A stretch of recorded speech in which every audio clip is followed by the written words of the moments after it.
સિહોર દેવગાણાના ભાજપ આગેવાન તેમજ સરપંચના પ્રતિનિધિ પર થયેલ હુમલો।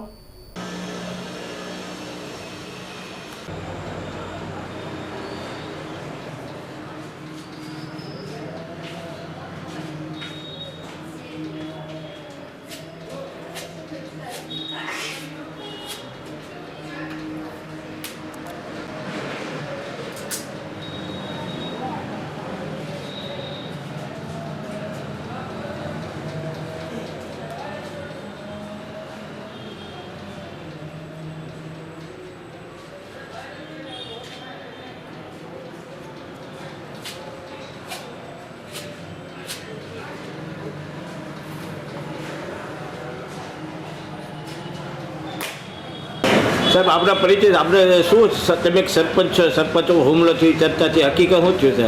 હું સરપંચના પ્રતિનિધિ છું, મોહનભાઈ ડાયાભાઈ બારિયા, ગામ દેવગાણા, અને હું પંચાયતમાં મંત્રી સાહેબે બોલાવેલો એટલે ગઈએ અને ત્યાં અસામાજિક તત્વો આવી અને કે અમારા ઘરમાંથી ગટર કાઢી લો, અગાઉ 15 વર્ષ પહેલાં પણ સરપંચ અગાઉના સરપંચે પણ નાખેલી ગટર તો કાઢી લો, નકર તમને મારશો અને અરજી કરી મને કાઢી લો। મેં કીધું મારે કામ છે મને જવાય તો નહીં, અને મારો કાટલો દુબીને મને પસાડ્યો અને મૂંઢ માર્યો, મારો હાથ ભાંગી નાખ્યો છે અને માથામાં તે ઘા કર્યા છે, મૂંઢ માર્યો બહુ।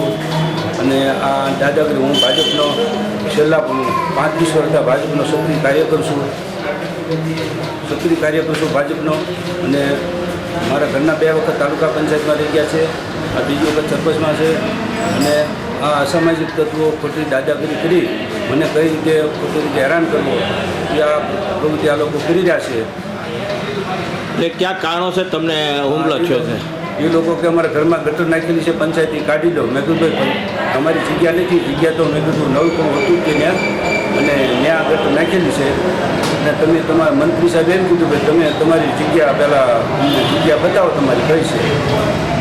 એટલે મંત્રી સાહેબે પંચરોજ કામ કર્યું તો એને કીધું કે તમે પંચરોજ કામમાં શા માટે સહી કરી એમ મેં કીધું ભાઈ અમારે તો પંચાયતના કાયદા રૂલે સહી કરવી પડે, એટલે અમારા ઘરના સરપંચ સહી કરી છે, એમાં શું થઈ ગયું છે તો મને મારવા મળે લોકો। અને હવે પછી કે પંચાયતમાં આવી તો તમે ઠાર મારી નાખશો એવી ધમકી આવી। કેટલા જણા હતા?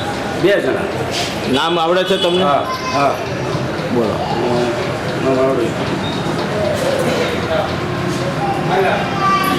હા, પરમાર હરદીપભાઈ સુરસિંહભાઈ, અને બીજો તોમતદાર છે પરમાર વિરેન્દ્રભાઈ હરિભાઈ। હા, તમે જ્યારે હુમલે છે ત્યારે બીજું કોઈ ત્યાં બેઠું હતું? હા, પછી પંચાયતના મંત્રી વિજયભાઈ બેઠા હતા, અમારા પંચાયતનો ક્લાર્ક હતા વનાભાઈ, અને 2 પંચાયતના સભ્યો પણ હતા। આ લોકો મને પછી બહુ મારી નાખે, પણ આ લોકો પછી આડા ફરી ગયા કે હું બીસી। તમે પોલીસ સ્ટેશન જાણ કરી? આ પોલીસ સ્ટેશને ફરિયાદ લખાવી છે અને FIR ફાડાવી છે, અને દવાખાને અત્યારે હું સારવારમાં છું।